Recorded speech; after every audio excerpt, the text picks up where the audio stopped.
Welcome back to another week of the Invest Interest podcast. We are on episode number 10. We are coming at you live. I'm Dion. This is Lewis. We're getting a little bit of the hang of this now. We're going to wrap through as usual sort of schedule that we have going. I need to focus looking on this camera because I'm already feeling my eyes starting to bat around the rest of the screen. So a bit about what we've got here. What we're doing is we have been investing now for about a year and a half, and we've decided to document our progress now in the form of these podcasts. We'll put our thoughts and processes down, and then what sort of areas we're interested in at a particular moment, and then in hope that we're either A, going to get better, or B, we can look back in the future and say, okay, that probably wasn't a good idea, and we'll hopefully learn from our mistakes. Yep, that's it. Learning lessons, take those forward, grow. Yep. Right, so we usually kick it off with some news. So hopefully we try and keep the news relevant by talking about possible news that affects the markets or could affect the price of a commodity, or something relevant to investing in. Or just general areas that we're quite interested in with regards to stuff that we might have assets involved in, or we're just generally curious as to how this particular area works. Yep, that might be grow into something bigger in the future. Yep, for sure. You want to kick it off? Yeah, I'll kick it off. So the first one I slotted down this week was Rockstar Games has allowed players in the Grand Theft Auto online game essentially to convert currency directly into casino chips within their platform. Currently, as of right now, they are not allowed to then cash out any potential winnings into the form of cash, but it sort of sets the precedence, doesn't it? It's almost testing the water a little bit, putting the toes into the pond and seeing what they can get away with. At the moment, they won't need to have gambling licenses or anything like that, like typical bookmakers might do or casinos. But you would have thought if they've got the platform directly set up so they can put money in that easily and the algorithm's been put in place and the software's there, then really it shouldn't be that difficult to do a little bit of chopping and changing there and then be able to extract it out. And obviously the game's an 18 plus anyway, so the gambling would be legal in certain countries and in certain states, but then in others it might not be, so there's always going to be that sort of complications. But as the market potentially could grow, then it begs to ask the question of, like, could you just end up playing Grand Theft Auto 5 on a virtual reality headset, being in a virtual reality casino, throwing down real money, and then walking out with empty pockets, but you could walk out with winnings. Yeah. So it really does create, I guess, a real life experience without actually leaving your house. Yeah. It's interesting. It is. It's kind of baffling that you can. Why would you want to do that? Like, put real money into a game just to gamble and not being able to cash it out?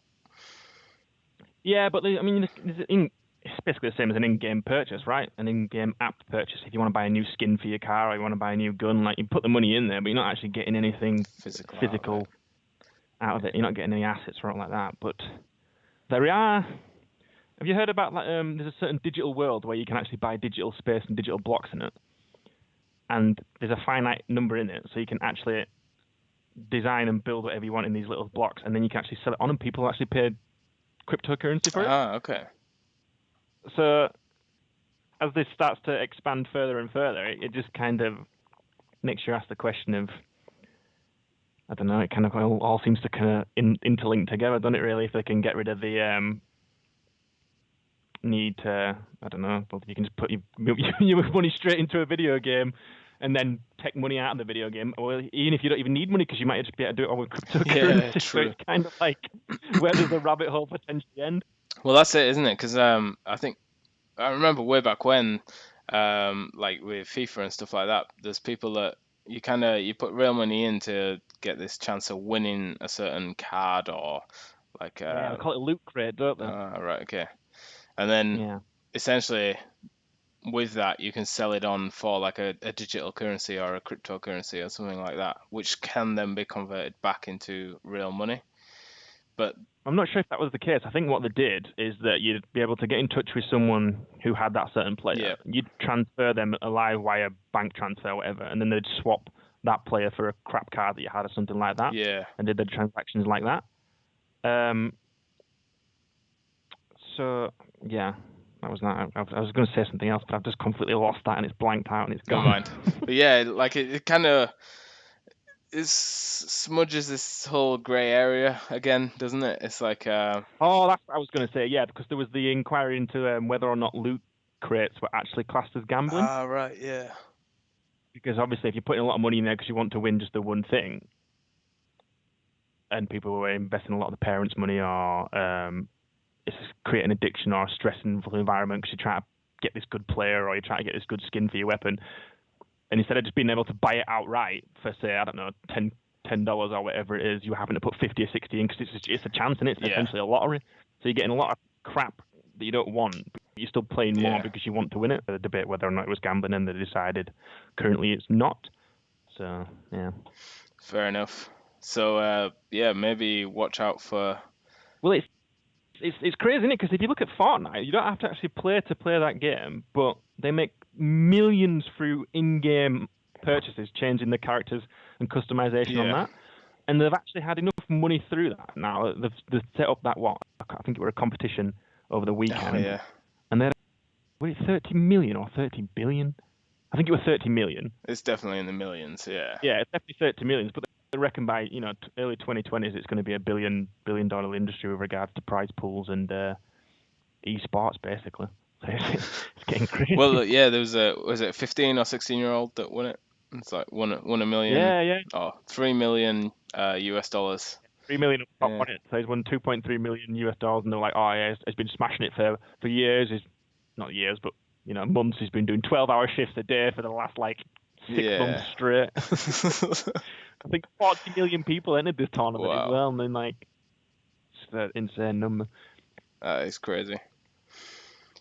Yeah, man. Definitely a good market to get into though nowadays. Bigger. Mhm. Right, next one. Your favourite man. Man, he's back in the news. He's causing controversy all the time, and he just seems to be genuinely miffing off quite a lot of people. Woodford has come out with today saying that his flagship fund will be suspended until early December. So it's already been suspended for 2 months. It's just the suspension started back in June when he was trying to protect current assets by moving it from illiquid stocks into liquid, more liquid sort of securities.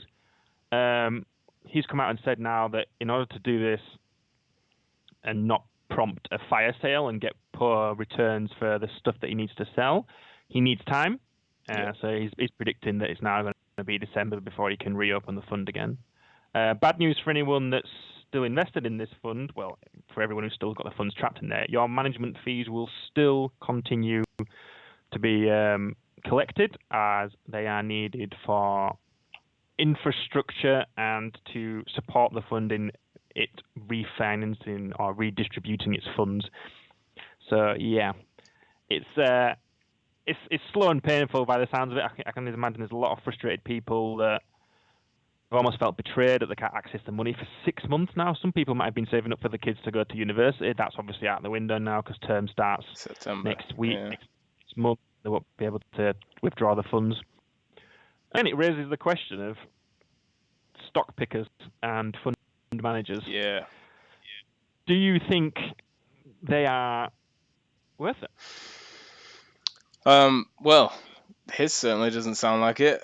Well, it doesn't. No. And this sort of stuff is I didn't know that a fund manager could basically suspend his fund for up to 6 months in order for him to just change a couple of stuff because he's not happy with. No, it's kind of laying it all out in the news, isn't it?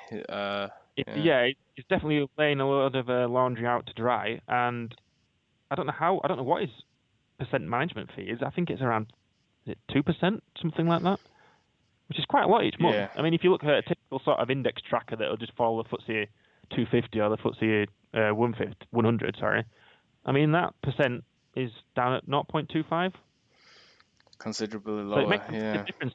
Well, it makes a difference if you've got a lot of money stuck up in these sort of investment funds.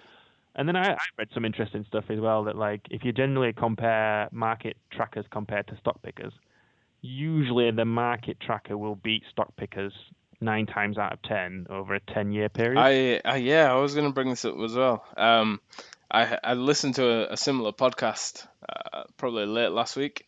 Mm. Yeah, it talks about that exact thing that these stock pickers tend to do really well in the early years, but by the time everyone else has bought in and they've got the bigger funds, they're no longer kind of setting the Yeah. trend. They're behind the trend.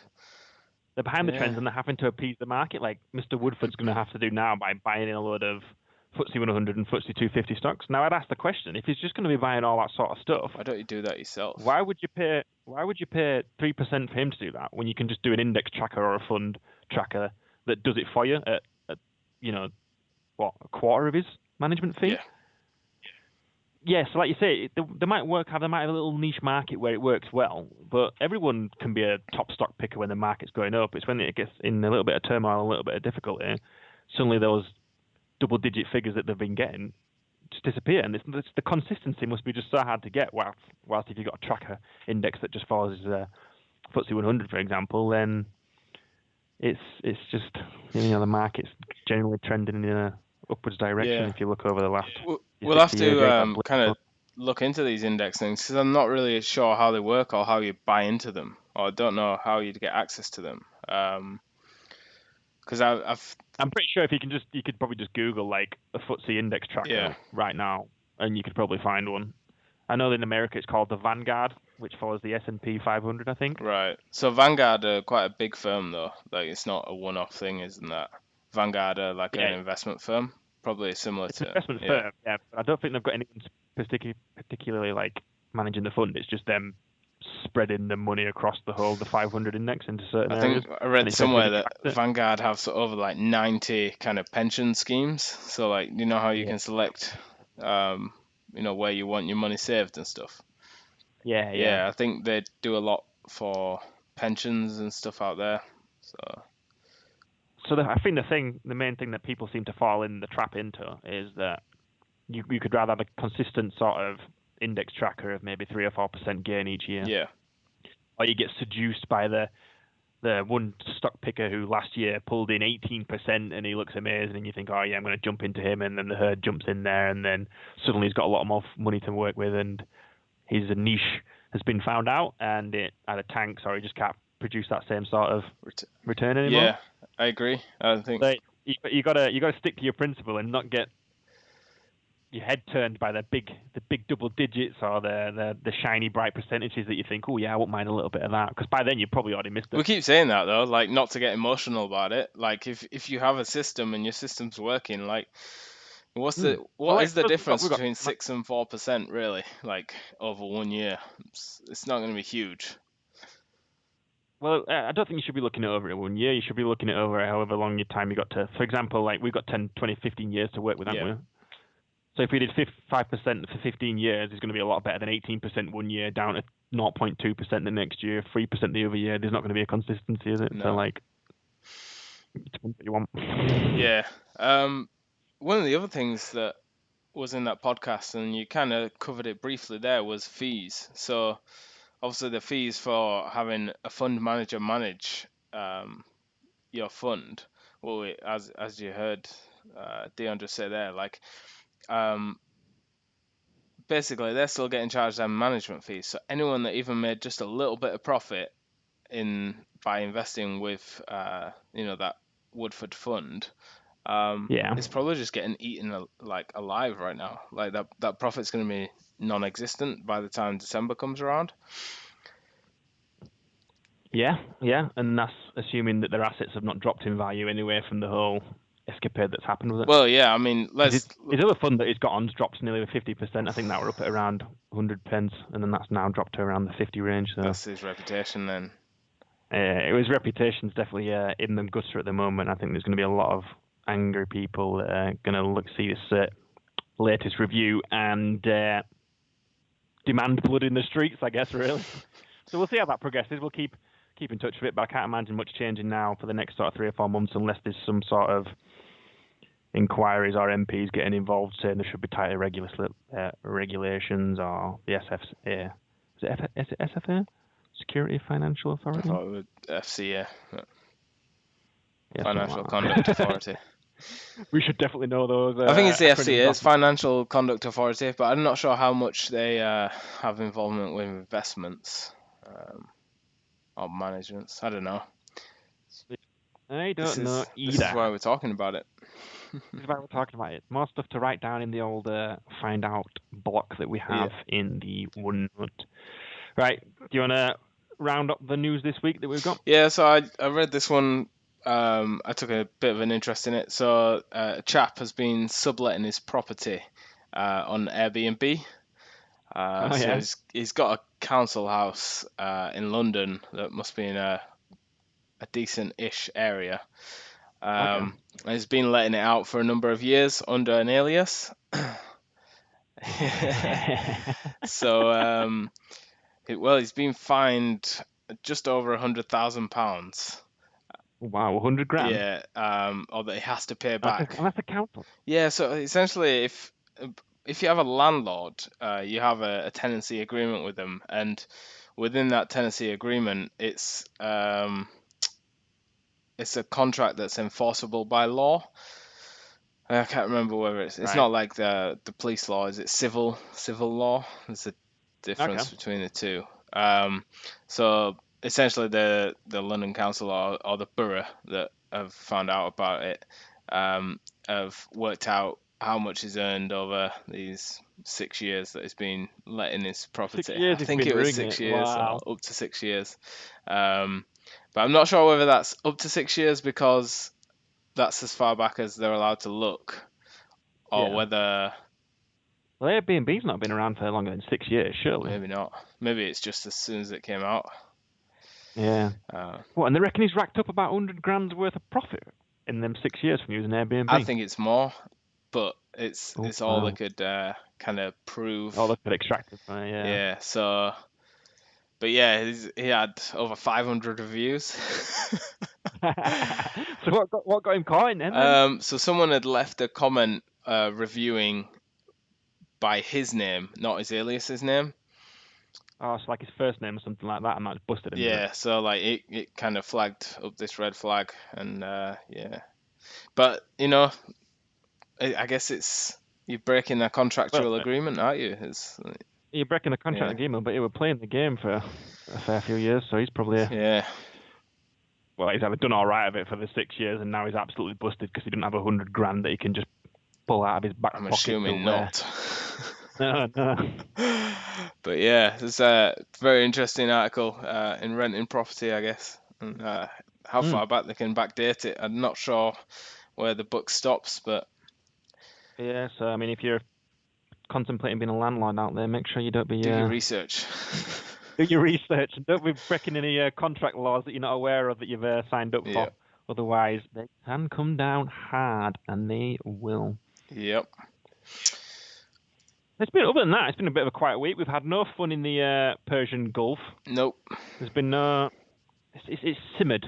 It's simmered this week. And then the last time we said this, bang, Iran turned up next day, didn't they? Knocked on the door and said, right, we'll take your tanker. But I suppose the only real news that I've got on that front is that we have sent a HMS destroyer down into the Gulf now. To watch over. So we do have two.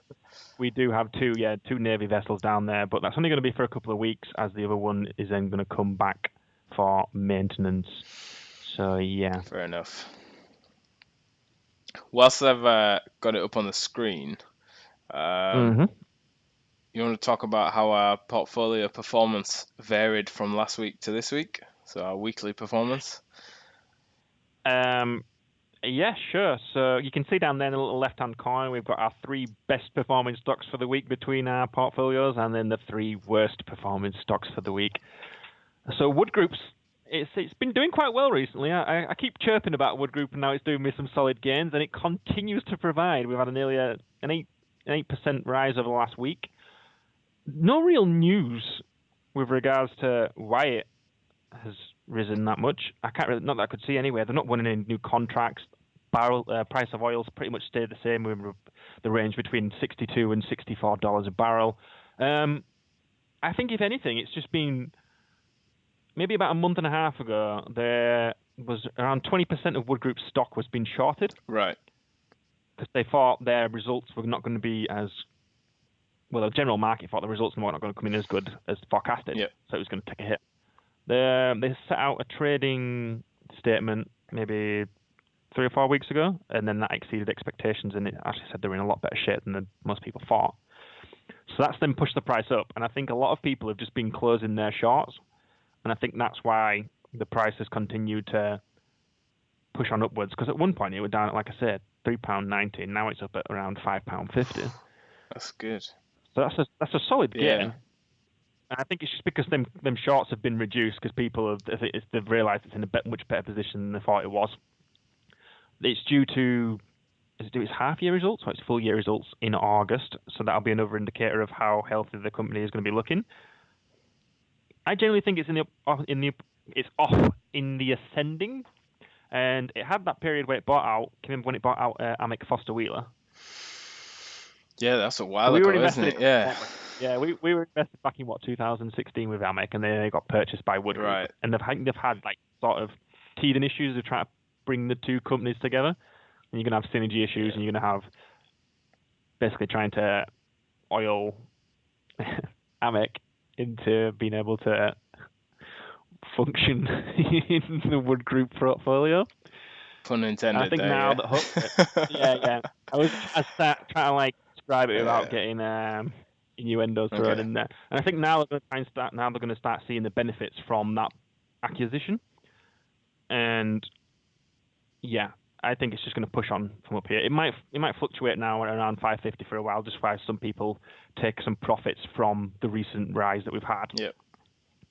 But I generally think, if we get good results in August, the dividend's going to be held, hopefully. And I think that's what's going to push it up a little bit further as well, because when I purchased in it around £3.90, the yield was nearly up at 7%, and now it's dropped back down to 5%. So it's again, it's the price of it, isn't it? Yeah. Price is just up. It's still a good yield at 5%, though. Yeah. It's nothing to be snuffed at, is it? Really, when you think it's a FTSE 250 company, it's if you take another look at it as well, it pays its dividends in dollars and cents, and its main revenue is in that. So if Brexit does happen in October and we leave without a deal and the pound crashes against the dollar, then you're going to get more for your money, right? Yeah. Oh, that's something that's probably worth mentioning in the news today. I don't know if it's dropped over the last kind of week, but at certain points throughout the day today, the pound against the euro was under 1, as in, like it dropped into 0.9. Was that for actual currency exchange, or was that from like private shops, like post office? No, that was the actual live currency value exchange, as in the post office and currency exchange places would have been much lower. Okay. That's interesting, isn't it? Yeah. I think that's probably down to the fact because Bojo got in last week, and it looks like he's putting his foot firmly down with regards to a no-deal Brexit on October. So I think the market's trying to price that in, which is why we are seeing this pound, and it's going to affect the euro as well. Yeah. It's just no one really knows yet. Well, people have forecasted, but I guess the fan's not really going to hit the place until October if it happens. So anyway, moving back onto the portfolio performance. Yep.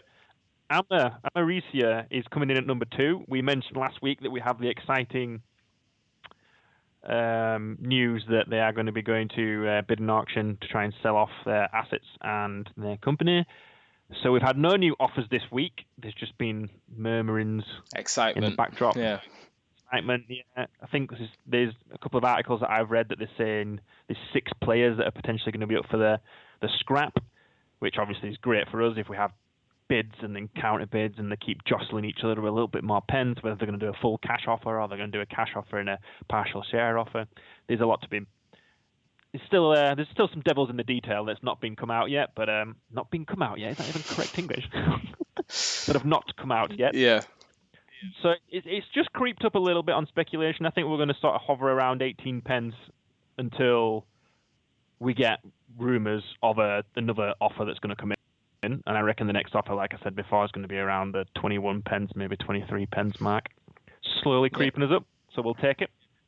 Another one there is Taylor Wimpey. So Taylor Wimpey's up 5%. I mean, you could argue that's just random sort of volatility and fluctuations in the market. I think it's a little bit more to do with Boris Johnson's policies on what he's going to be doing with stamp duty going forward. Okay. I'd be interested. That'll in affect that. high. Yeah. So what's his policies on that? I think he's trying to say he's going to be relaxing it. That's ideal. Yeah. Well, it means they can push up prices even more. Well, it's not. It's buying and selling. Buying and selling properties, you pay stamp duty on it, don't you? So. Yeah. It'd be interesting to see if that drops off a little. Yeah, so I think that's why that's moved up a little bit. So now if we move on to the not so good performers of the week, we have Pennon coming in third worst performer, but I think that's mainly because it ex-dividend last week. Right. So that automatically knocked off around 27 pence off its share price for the week as it went ex-dividend. Powerhouse Energy, 5% down roughly. So they're such small figures that any sort of like 0.1%, 0.1 pence change is such a massive fluctuation. There's no real reason. I think it's just sentiment, and it's just quite news. There's not been much news recently with regards to their revolutionary DMG technology that converts plastic into hydrogen, and it also produces electricity during the process. Okay. They're still in talks with, is it Mitsubishi or is it Japan? It's a company in Japan they're speaking to with regards to potentially their hydrogen economy over there, and then they do still have their site, their first site for their first upscaled full 25-ton DMG. I think that's with waste to electricity in Cheshire somewhere. So still waiting for some news for that. They're going to have an annual review meeting in the next 2 weeks. So that's the Powerhouse. And then we have Cirrus, our good old Cirrus Minerals that likes to fluctuate like I don't know what. That's that dropped nearly 8% last week. I couldn't really see any particular reason for this. I don't know whether you found anything. I just think it was more to do with market nerves again, with regards to whether or not they think those bonds that they're going to be introducing, hopefully before September, whether or not they're actually going to push through. Because if they don't push through, then it's looking like stage 2 financing is going to be pretty much dead and buried. Whereas if they do push through, then you'd expect a re-rate and the share price to go up. So at the moment, I think the market's just getting a little bit squeaky bum time as we start to get close towards September, and there's been no news on that front. Yeah, I think it's just a quiet front, isn't it? Quiet period. Quiet period, a bit of nerves. No news it's not bad news, but people just want constant news. They want that dopamine hit. They'll see some movement in that share price. So, well, thanks for running through all of that. I suppose it doesn't really affect us much. It affects us on paper, but it's not really crazy change. As you can see there, like nothing more than 10% swings. Some exciting news about Amariza, though. Well, yeah, providing we get some more bids. So hopefully some fireworks this week, 2 weeks yet, so we'll see. Right. What are we cracking on with then, Bud? Are you going to give us a topic of the week for a change? Yeah, I'll try and talk. Yeah, I think it could be a tough one, trying to match your talking pace and volume. And flash that I come out so I managed to slap a few thoughts into a PowerPoint. It's very informal. I'll give it a quick run through. It's basically just a summary of the topics that we've been discussing, the podcasts, the books, and the information that I've been listening to, and kind of my current thoughts on, the next steps, really. Next steps that I'm going to take. So. That's quite convenient then. Episode 10, you're basically going to give us a recap for the last 10 episodes by the time. Not a recap, but... It's almost as if you planned it. I think it's a good time to do a quick summary. So, I'll get a drink. I'm going to get a drink.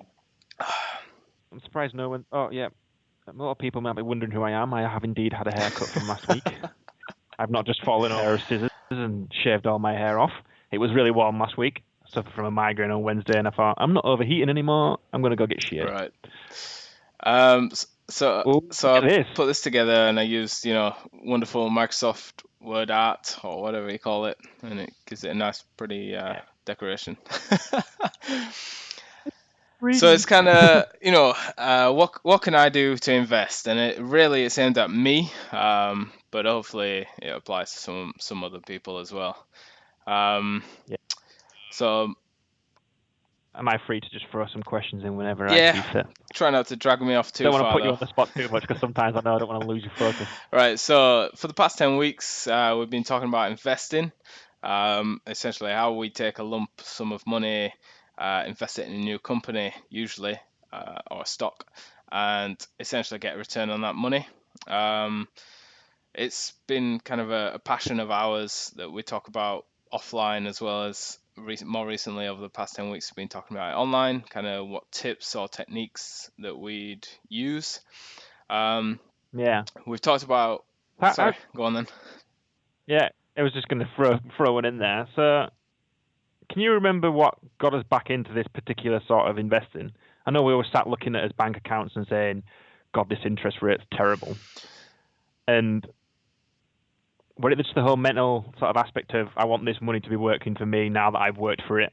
It's time it pays its dues, I think basically. there's a combination of a sum of like or the sum combination of a few things. So there was we've got a little bit of spare money that we'd like to put Mm. to one side and figure out how we're gonna grow this because we're well aware of like other people being able to do it. So it's like, well, if they've got Yeah, access to this, in the internet age, why haven't we got access to it? So it's let's do a little bit of for reading. sure, for sure. We were both online anyway, kind of doing our own Yeah, research independently.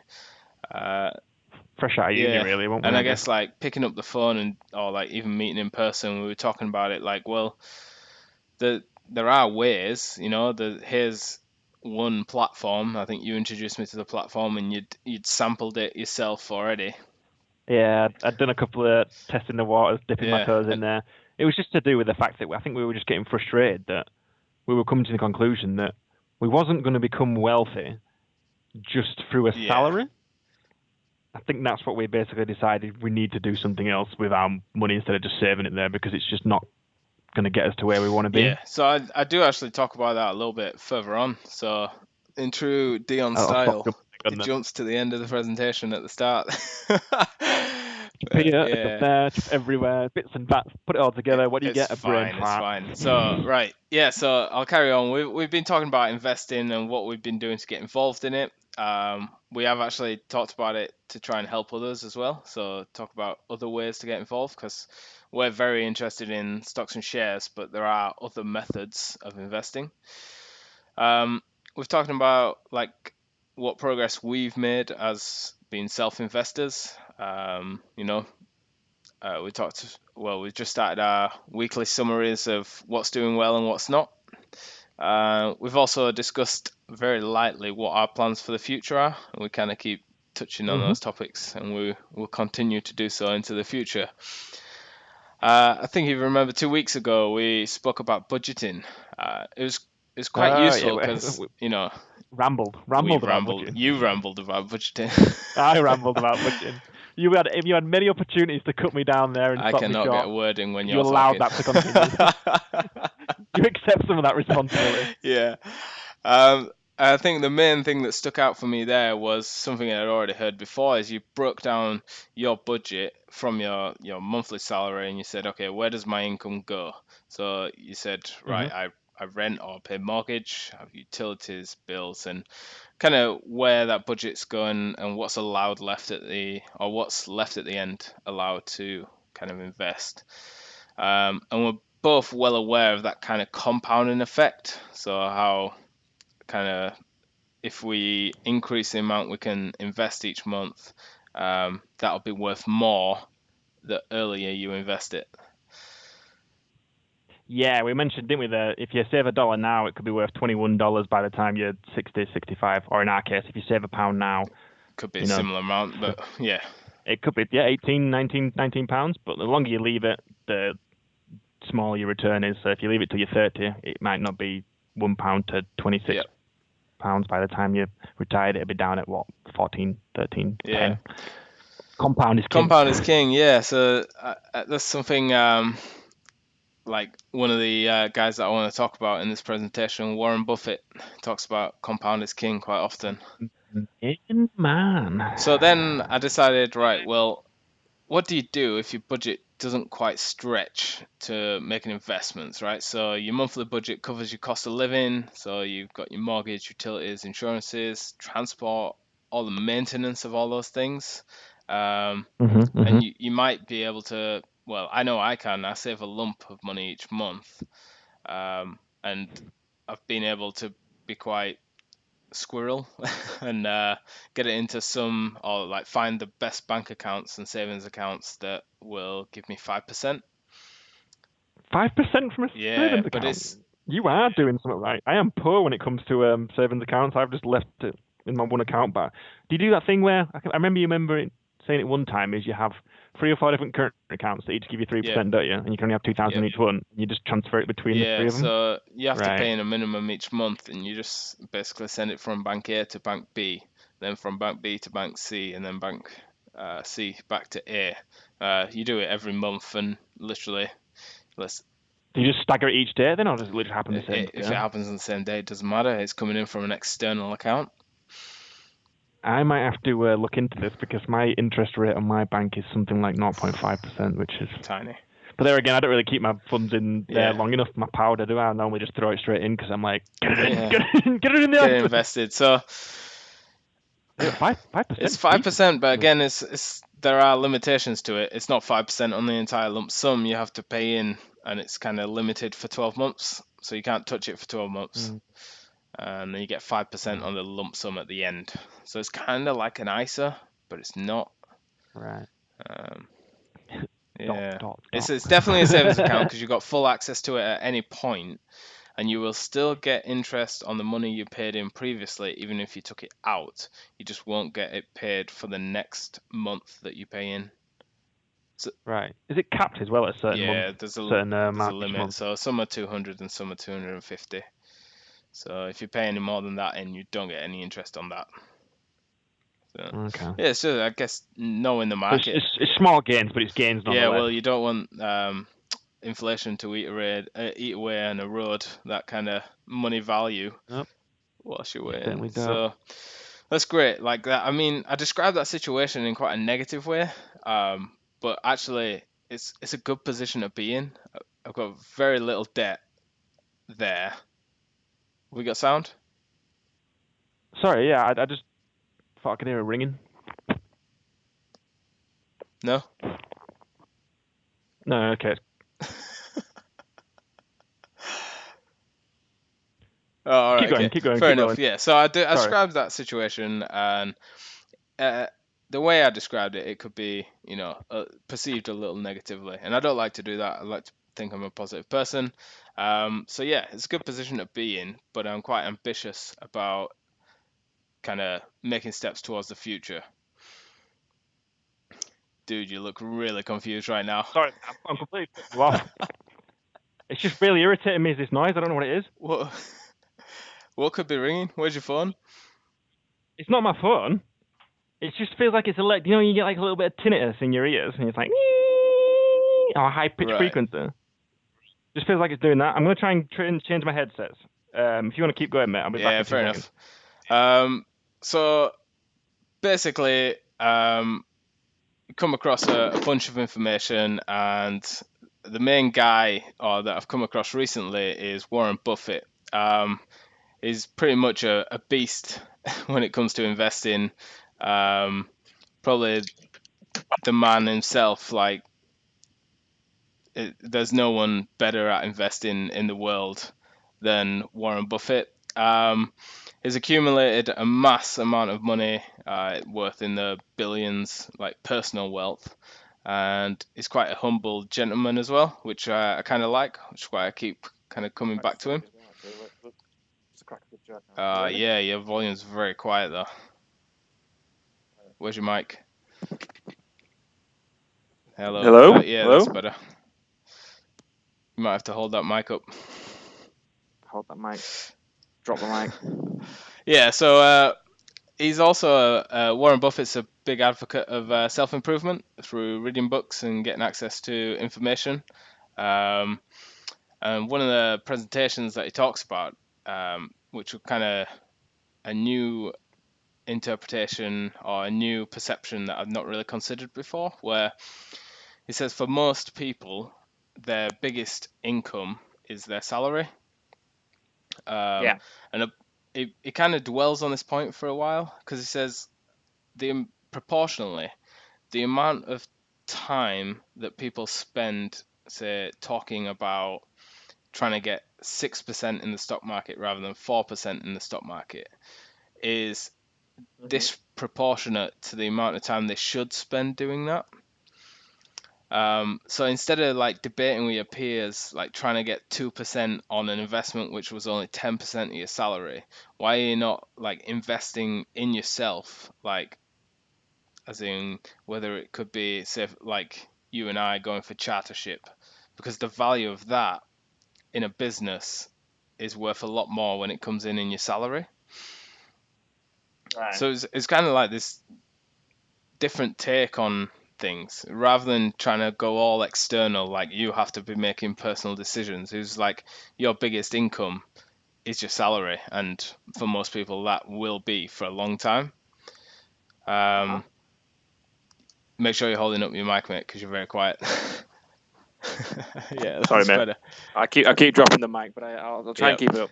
Once I've located this flying wasp bee ringing knives or whatever it is, maybe I'm just losing my marbles a little bit too Maybe. much. Yeah, I just thought it was a quite a cool perception, or like an alternative perception to the general trend of, well, you should be investing everything you can, but actually it's something I talk about at the end as well, is like if you can increase your salary, that will give you better options at investing more earlier. Yeah. Just True, another true, option that people may or may not have considered. I know I hadn't thought about it that much. Investing in Yeah. yourself, yeah, it's definitely something that people maybe not negate, but instead of looking at investing in themselves and then as a product of that you would get paid more on your salary, it's more, what do I have to do to get that salary, or I need to work more hours, or I need to do this, instead of looking at what they could do themselves Yeah. to. So it comes back to that same point of kind of taking ownership of it, doesn't it? And having Yeah. self-responsibility, or it's kind of interesting. So another guy that I came across was Tim Ferriss. Tim Yeah, Ferriss. Yeah, you like that guy, he's all don't you? right. Yeah, he's got a book called The 4 Hour Work Week. Now, when you hear the title of that book, it sounds like he's selling you a dream. Like, let's face it, it's a very catchy title to sell books. You're judging the book by the cover straight Definitely. away with a 4-week Yeah, book, aren't four you? hour work week. Yeah. Sign me up. So it's like, well, I was kind of intrigued, and it was only a couple of quid. So I was like, you know what? I'm gonna give this book a read. You dance to his fiddle. Let's find out what it's about. Thousands of people have read it. It were a best-selling book at some point. I don't know what it was best-selling on, but fair enough. So, having read the book, it's very easy to understand why it's been taken out of context. Because the book Okay. itself isn't saying you only have to work 4 hours. It's a book that's got loads of theories and kind of techniques, practical examples of what a 4 hour work week looks like. And it doesn't say from the get-go you're going to work 4 hours. He says you're probably going to be working a lot of time, or you already got that. You could already be working. If you own your own business, you could be working 80 hours. If you work for an employer, you could be working 40, 50 hours, depending on what Yeah. what that commitment is. So he comes up with these kind of techniques where essentially it's you sublet out and divide up the responsibilities to different people. Okay, so you kind of like finding your own workforce to It's basically it's good management, right? This is what we're going at. Good time very management. proactive management of people, and giving those people responsibility for that, so they don't Yeah. have to constantly. So like one of the things is he eliminates email. Like it says it's such a time waster because you end up writing these mammoth emails that when the other person reads them, they don't have the context that you have, so they completely misinterpret it, and then they come and talk to you Right. anyway. So it'd be better to just pick up the phone or just start dialing, go over and talk to them. exactly. So it talks about that kind of lost time where people think, oh, a quick email will be a quick email, but in actual fact, it just amounts up to loads of lost time. Kind of like me fanning around my headset Yeah. now and trying to catch this ringing. I'm just going to. Okay. I'm savage in this. You know, I'm not trying to take away the limelight for you because it's your first presentation, and I'm a little bit jealous that I'm not talking Definitely that much. is. But go on then. Yeah, clean my ears a bit more. Let's figure this out. Oh, it's a lot better now. Whatever I've done now seems to have sorted turn it out. off and on again next time, yeah. The caveman, you put it in, you put it out. Right. So something else that he talks about in the book is he talks about he has these certain terms to describe, essentially, to not misconstrue it. So like if he talks about being rich, but he terms it the new rich, because he's not saying rich as in massive amounts of wealth, money, and stuff. He talks about it in terms of time. So as in, like, you have a lot more free time to do the things that you want to do, as opposed to have to commit to 40 hours of work a week and stuff like that. So it's kind of interesting on that point. He paints out some good perspectives. But one of the things he describes is these kind of business tools, and he lays out examples of like online tools where you can ship out tasks to people in India. Like that's one of the examples he gives. Yeah, just outsource everything essentially. We used to have that in Atkins, didn't we? Yeah. We had a specific department over there, didn't we, where they do PNIDs and all that sort of stuff. Yeah, so I mean, there's small outfits out there, there's large outfits out there, so it's essentially just outsource it to India. So like any calls that you got to make, like when you need to renew your car insurance, like outsource it.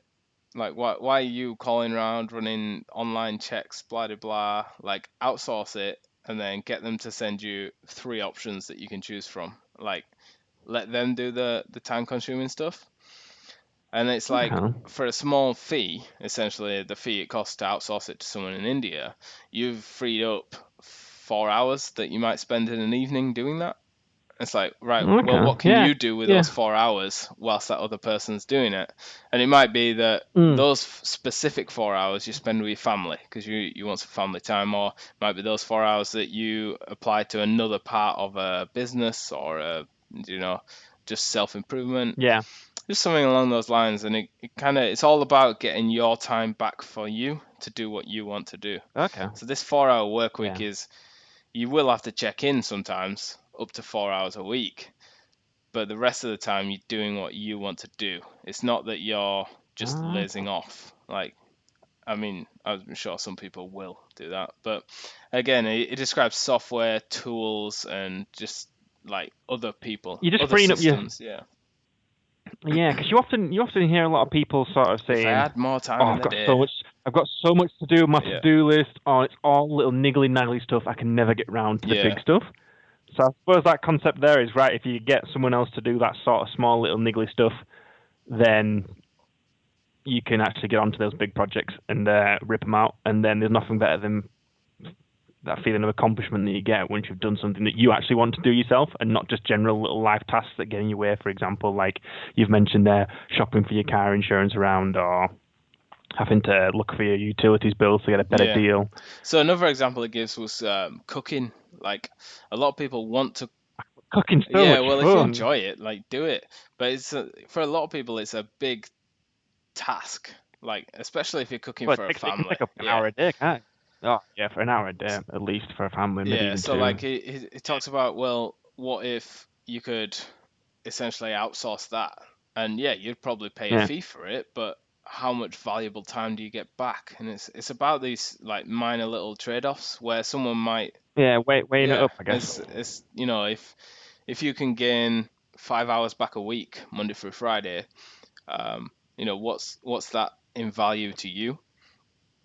Or what's that value to you? So Yeah. it's kind of this 4-hour work week. Yeah, it's a catchy title. The other point that I liked about this book, he talks about these things called a muse. I've never heard the term before. A A muse. muse. Yeah. I think I've heard of a muse. Is that the one where you get it's a certain thing that like provides inspiration for you, right? It's not the way that he describes it. I don't know. Okay, I think I was thinking of something Greek. I don't Oh, know. do you know, like, have you seen the Disney film Hercules? No. And the start of the film, like, we are the muses, Ah, right. goddesses of the earth. No. No. Ah, dude. Maybe absolute Never fool seen now. that one. I'm gonna sing the song and everything, and now I'm just gonna instantly Right. stop. I'll put you on pause then. Yeah. He Put me talks on about these mute. muses or a muse. So it's essentially a small business. Like it might be a very very small business idea that something you've always wanted to try, where you might have to take up a little bit of startup capital to test the waters. But because you've set up systems and other things in place, it doesn't require your time. So it becomes very passive to manage it. And you've got people in place that are allowed to make decisions up to like purchase decisions up to $1,000, or like I don't know, you might start off a lot smaller.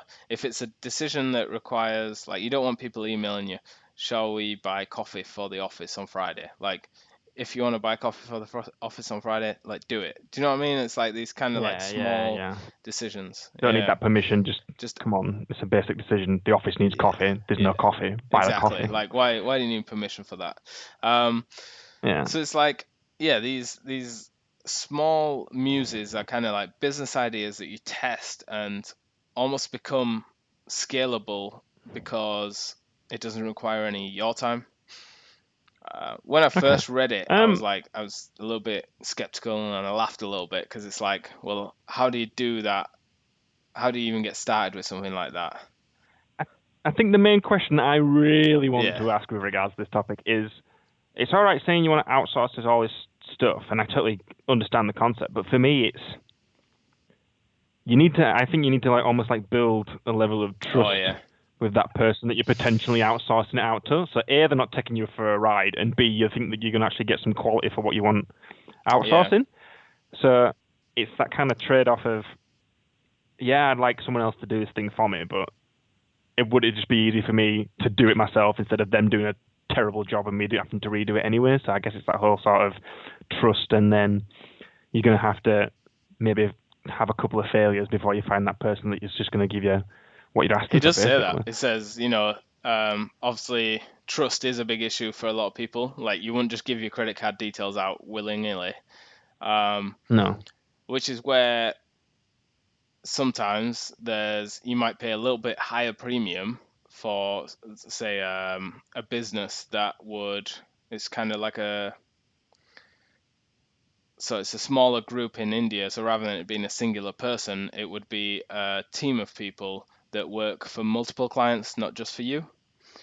So like Okay. they've got some reassurances or business assurances. So they've got a track Yeah, record that you can essentially, basically yeah. check up on. Right. Yeah, that's what you're going to need, as opposed to just finding some dude on some website somewhere that's like, I'll wash your car for you once a week if Yeah, you want, mate. exactly. But it made me laugh as well because you and I both know that some big businesses in the UK do actually work like this. Yeah, they really Where the big thinkers do the big thinking and all the other stuff just gets passed down. And it's those businesses tend to fail when no one's willing to make the decisions, and we've seen that firsthand, and seen the frustrations. So yeah, it kind of when I was reading it, I was like, wow, maybe it's I can relate. definitely relate to that. Another guy then. So I'll try speed through these next couple because I don't want to be on this topic all night. So Simon Sinek. I'll shut up Simon then. Sinek, kind of a leading thought thinker or thought provoker right now online. has a book called Start With Why, or Why You Should Start With Why, or something along those lines. And essentially, it has this theory that if you know why you want to do something, and you can motivate others or influence others around you to share in that same vision of why, then it's easy enough to detail how you can do it and kind of what you have to do to achieve it. And he has this theory: if you work outwards like that, it's passive and it doesn't take energy.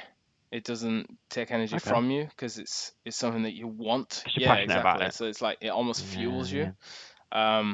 It's your driving force, basically, Yeah, so isn't when I it? first heard it, I was a little bit confused, but I kind of implemented the idea of it with my workouts, so with my health and Mm-hmm. fitness, and I have noticed a considerable change in my whole attitude towards it. It's like it's the first thing I do in the morning, and I know I feel good after doing it, and it really does just set me up for the Yeah. day. So Mm-hmm. yeah, it's kind of interesting. I'm already seeing better results, so I'm just kind of looking forward to applying that to other parts and aspects of my life. So Yeah. yeah, I'll quickly speed through Mr. Joe Rogan. I put here: is there a more successful person in the world? And I don't mean to measure like what. I don't mean to choose which metric you would use to measure his success. But essentially, I mean, he's just an average he's an dude, average really, isn't it? That dude. just seems He to have. started a podcast where he talks to people about topics that he wants to talk about, and he publishes it in a number of different platforms. And just by the sheer attention of his audience, it's kind of self-propelling. Like he's constantly producing new content, Oh, yeah. which produces new revenue streams, and then he receives passive income from the older content, which just fuels the whole stream anyway. It's just like who else in our generation is kind of setting a better example for the kind of ideal type of income generation, like Well, I think, doing what yeah, you you've got it. love every single day, Mm. like learning and growing and I mean, he was probably one of the main pioneers, I reckon, for the whole podcast and the whole revolution of how I you should could start a make it podcast. successful. Yeah. So- Yeah. And like he's just he's taking it from, well, in the days that he was probably doing it in his garage, to be honest, with a couple of dudes that he had coming around, and they just had a laugh and they were just talking about any old thing under yeah. the sun. And then yeah, I can remember watching that video, and it was just going through his general life and how he was brought up, and now he did his martial arts, and then he was doing his stand-up comedy, and he was driving all these massive miles. He didn't really know what he Yeah. was doing, and then he kind of just stumbled in it. Yeah, it's just crazy. It just seems like it's just a typical dude, and Stumbled across it. Yeah. he's still a dude. He's not changed with it all. He's still just like what you see is what Yeah. you get, and it's It's refreshing very to see. refreshing to see.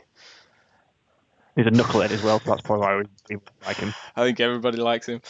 Right, so Gary Yeah. Vaynerchuk, another guy that I kind of tune into online. I guess I fell across him on one of Joe Rogan's podcasts and then kind of hopped between the two. So you can say what you will about his kind of boisterous personality, but he's very much a practitioner of his teachings.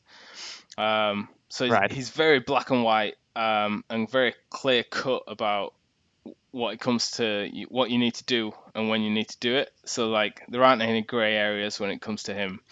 And he kind of oversimplifies things to the point where it just makes you sound stupid when you think, I'm just making excuses. Why am I making it a problem? Yeah. So I kind of like This it. isn't really a It's nice, it's motivational, it's refreshing, and the stuff he talks about, he's doing it. He has a team of people around him to do it for him as well. But like he's there, he's practicing it, and he's seeing success from it. I like it. I think it's refreshing to see. So Yeah. I guess then from all that, like what does all that mean? Like I just kind of spieled off a kind of whole rough history of the last kind of year of what we've been looking at, or what I've been looking at, and what we've been talking about. And I came up with this. Oh, flowchart. It's Here not we a go. flowchart, and I don't know what happened to transportation because it didn't look like that earlier. But essentially, you have a salary, or I have a salary right now. Okay, I put in a certain amount of time, and my employer has a certain value for me. So my hours are set by my employer, and my value is influenced by the market rate. So there's like a band of what a typical electrical engineer earns, and it's plus or minus some like individually assessed criteria. So I don't know how to sum that up any better. And that gets spread like this. So it's got my mortgage, which is essentially a borrowed monies. It's a debt to the bank. As I'm kind of buying my house back from the bank, it's an accumulation of illiquid money. It's not going to be quick to gain access to any money in the house unless you kind of remortgage it and you take on debt. But that brings me back to a point that Warren Buffett talks about, and he says, by taking on debt, you're essentially stepping backwards before the start line. So if you were going to start a race and you take on debt to start the race because you wanted, let's say, you make a purchase or you make you essentially are making a purchase, but it cost you didn't have the money to buy it outright. You're taking a few steps back, and then everyone else is on that race. Like, it's not about beating the other people, but it's seeing them in front of you is kind of demoralizing, isn't it? Yeah, I guess it So, is. from time to time, because you think you all kind of start from zero at one point or another. It varies for every person, but when you essentially it's a race with yourself, but you're stepping back from the finish line before you've even started. Other people are Okay. still racing; they're racing their own race, but Yeah. you're stepping back. So if you take on debt to do something, Is this bad debt or is this just debt in general? debt in general, like there's very little kind of discrepancies between good and bad debt because it's how you manage it. So Yeah, I like, guess so. is Maybe. I is don't there a know. good I debt? don't have enough expertise in that area. I would say your mortgage on your flat in Bristol's good debt because you've got that, and then you've got the revenue going in that basically cancels out the mortgage, so that's paying off the debt, and then you're going to have an asset at Yeah. the end of it. But like I said, it's While I'd say your current house that you're living in is probably bad debt because you're paying the mortgage off. You're not getting anything else in there, and you're going to get a house at the end of it. But if you have that other house that you're getting at the end of it, you're also getting rent as well after that. So anything else, and that's just going to keep accumulating. the house that I live in is essentially a liability, and the house that I'm renting out is an asset because it produces an income. Yeah. That's trying to get to, I Yeah, guess. so I guess it does work. Like, there are good and bad debt if you describe them like that. But Yeah. it's not easy to move away from that. No. And then I've also got utilities, here where they're sunk costs. There's no way to get around them. You can shop around to get cheaper deals, but ultimately there's going to be some cost to those utilities. So that's deducting from what's left from my salary. There's my transportation, further sunk costs. Again, you can shop around for cheaper alternatives or like taking a bus instead of a car, but that a whole trade-off for time is ultimately there's some cost to the transportation. And then there's like social life. So you got these variable costs. So you very well know that if you go out drinking with your mates every week. I don't know what you're talking about. I don't go out drinking. I've never done that. If you go out drinking with your mates every week, you're gonna spend a lot of money. There's not gonna be much left to save or invest. Those are variable. Ultimately, you still want to have a social life. As long as it's an affordable one and it's reasonable, like, I think it's fair. Yeah. But yeah, everything in moderation, moderation. Right? That's a word. Savings. So money put away for a rainy day. We talked about that in the budgeting. Talked about like getting to a certain figure so that you've got enough if anything goes wrong. Yeah, just that coverage, that umbrella, maybe like 3 sort of months of your salary put together, and then anything else than that you can start playing with. And then like if you're saving for a big event like a holiday or a wedding, in my case, it's quite a big cost. You're probably going to want access to that quite quickly. And then that's what kind of mine looks like. And then you've got these investments on the end where it's such a small proportion that I'm able to save each month. It's barely even worth it because of the cost of entry of investing. I guess, yeah, you got your fees, Yeah. haven't you? You got your £12 handling fees or whatever it is. So I imagine for you it's quite frustrating at the moment, just almost feeling like you're on the sidelines. But I suppose you've got to look at it from the positive that you're getting this research, you're getting this knowledge behind you. So when you actually do start to, for example, your savings becomes more available because your holidays Yeah. or your weddings, It's over. it Yeah. becomes a thing of the past, then you're still going to have the mindset of being able to save that money and not Yeah. spend it, and then you can invest Yeah. it, and then you'll have the knowledge and the acumen behind you to be able to throw your chips on the table and hopefully bag Well, some winners it's and that's some kind of decent dividends. self-investment, isn't it? It's upfront It's yeah, self-investment. it's one of those things, and if you could put 6 months into your education before you actually start playing the Yeah. game, then you're more likely to actually do well than just starting the game straight away and learning through your losses or taking a bit of luck, which is arguably a worse entry into the market. You're hitting them big highs straight away. You think this is easy. Oh, I've absolutely killed it, making some fat wedge, and then you fall into some traps, and then you get yourself stuck, and then suddenly you're in a rut, and you don't want to do it, and then you just tap out completely. So yeah, I guess it's getting that 6 months if you can Yeah. is good. I guess the reason that I think what does it all mean? Like what was this whole kind of presentation that I put together mean? So I guess it's I'm trying to articulate, understand what it is that I actually want. Like, what are my goals? Like, week by week we talk about investing. Like, the more we talk about it, the more I just want to do it. Like, just get involved, and it just feel a little bit stuck. Like I'm right on the edge, but there's just In a rut, mate. On the tip. and it's just like one of the things that I thought about is like, would you still go to work if you didn't need to be paid? And I was like, well, yeah, I still enjoy work that I do. I still enjoy the work and the projects that I work on, but I don't see myself doing that technical type of work for like my lifetime. If that makes sense. I think for me, it's the amount of time I enjoy work is when I'm doing interesting stuff, but there's a solid 50% of the time where there's not interesting stuff to do, and it's just boring, mundane, trash, or I just have Stuff that nothing you want to on, or subcontract out to someone yeah, else.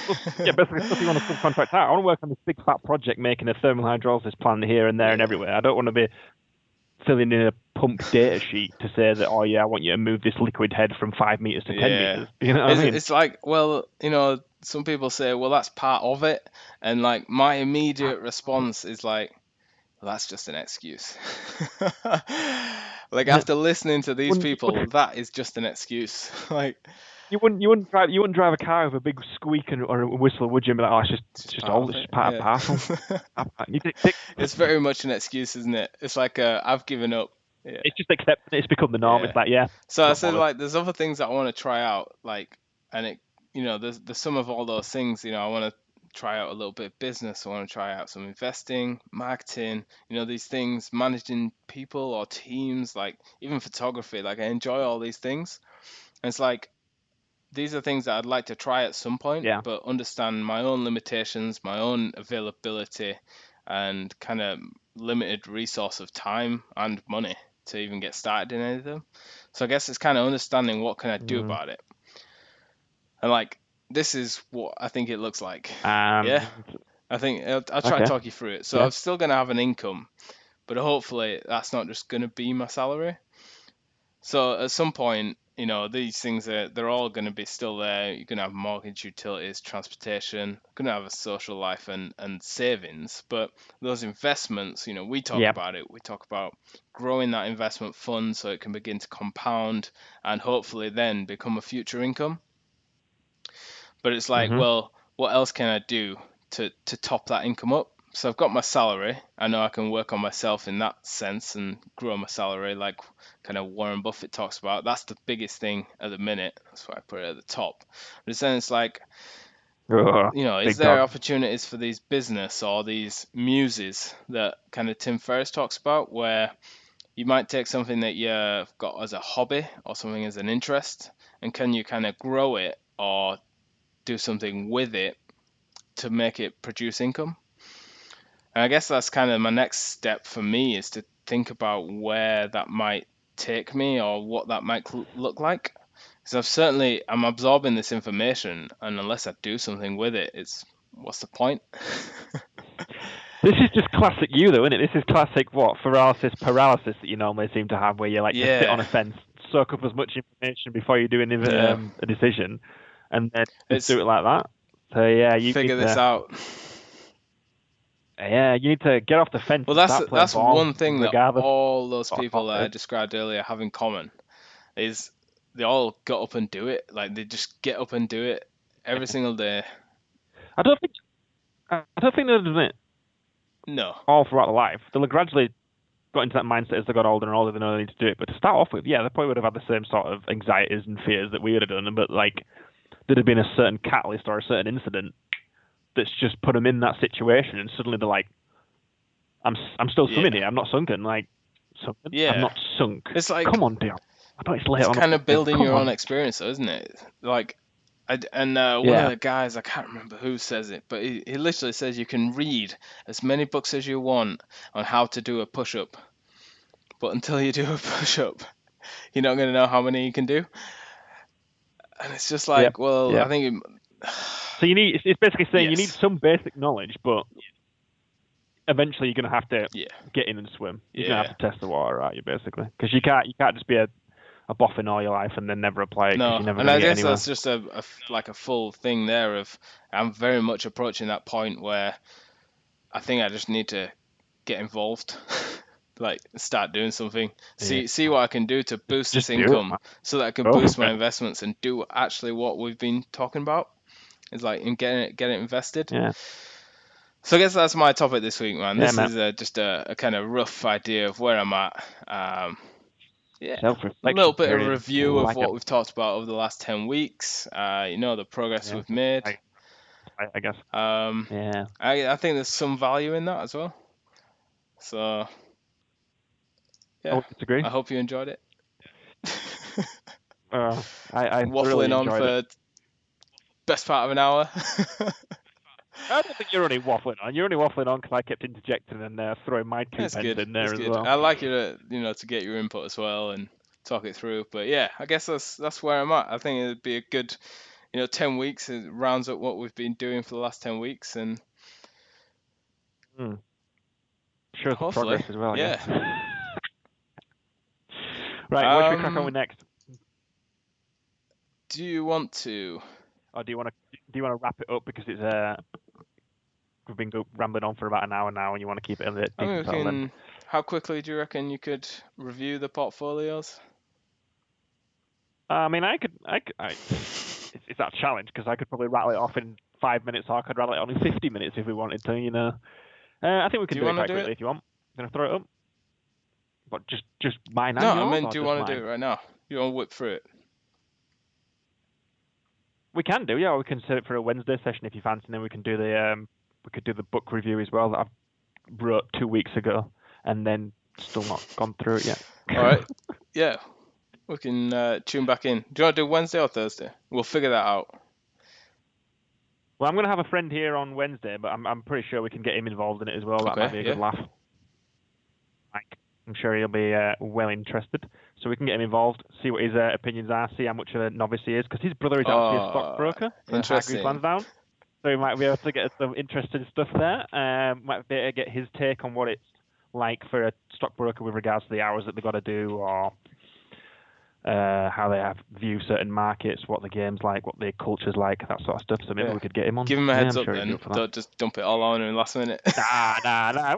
We'll just turn him up. I'll be like, Mike, we're just going to sit down in front of this computer now and play some video. Oh, what Lewis is online. Let's talk to him for a little bit. Bang.